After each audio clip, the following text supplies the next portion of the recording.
My whole thing with the stand-up was, if you got guys writing for you, should there be an asterisk near your stat? Are you like a big comedy fan too, as well as a comedian? So Absolutely. You're looking at the game. Absolutely. And I say that to tie into like criticism that you kind of put out on Kevin a couple years ago. Where was that coming from? Like what? I was coming from a place where, and even when I was saying what I was saying, I never said Kevin wasn't funny. He's a phenomenal talent. I recently was in Chicago, and I remember as I was riding around to do press, I was watching YouTube, and I had ran across a compilation of Kevin talking dissing Charles Barkley and certain other celebrities on First Take, and I went, Kevin's a bad man. He's official tissue. And I never said he wasn't. My whole thing with the stand-up was, if you got guys writing for you, should there be an asterisk near your stat? You know what I'm saying? It's almost like, because I was trying to explain to people about jokes. Every comedian wants to come out, it's gone. Grand slam, home run. We want every joke to be, and you know, some of the jokes, the majority of jokes are that. But it's hard to make, if you're on stage for an hour 15, to sustain that, you know how hard that is? So you have ebb and flows. 20 minutes might be monstrous. 10, 15, all right. Then you're back to monstrous again.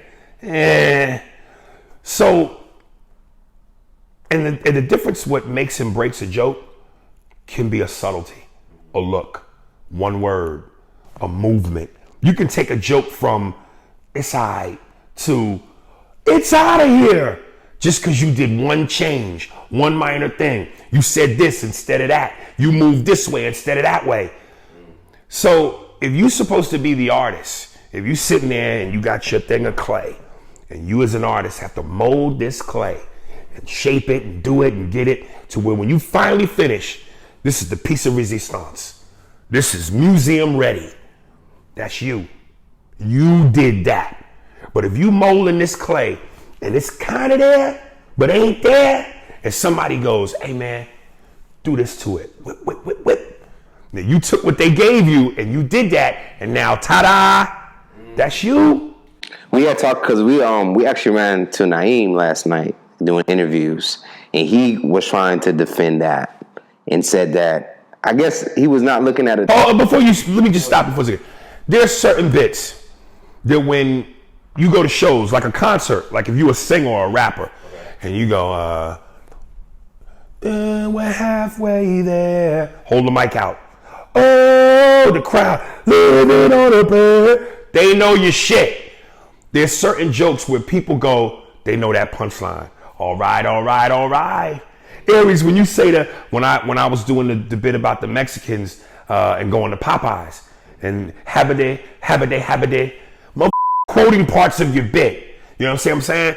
So if somebody's quoting something that you weren't responsible for, that somebody gave you, how are you understand what I'm saying? That's not to say you're not a great artist. You're a great artist. But this here, if you didn't do what was necessary to get this here. Do you think he should come out and kind of like be transparent on that? No, I mean, who cares? At the end of the day, who the cares? You know, people would sit there and go, well, you know, Paul Mooney wrote for Richard Pryor. Correction. Paul Mooney wrote on the Richard Pryor show. That's not the same as writing stand-up. You know, when you do a sketch show or any show, you're talking about lines, dialogue, people interacting.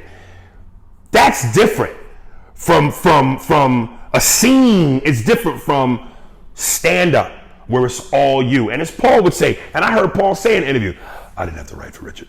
Richard was a genius. I wrote for the Richard Pryor show. That nigga was a genius. You don't have to write for Richard. I would sit and watch Richard. Richard would do what he would do, and that nigga was a genius. Wrote for Richard, please, nigga, please. You know what I'm saying? So it's like, come on, man. Come on.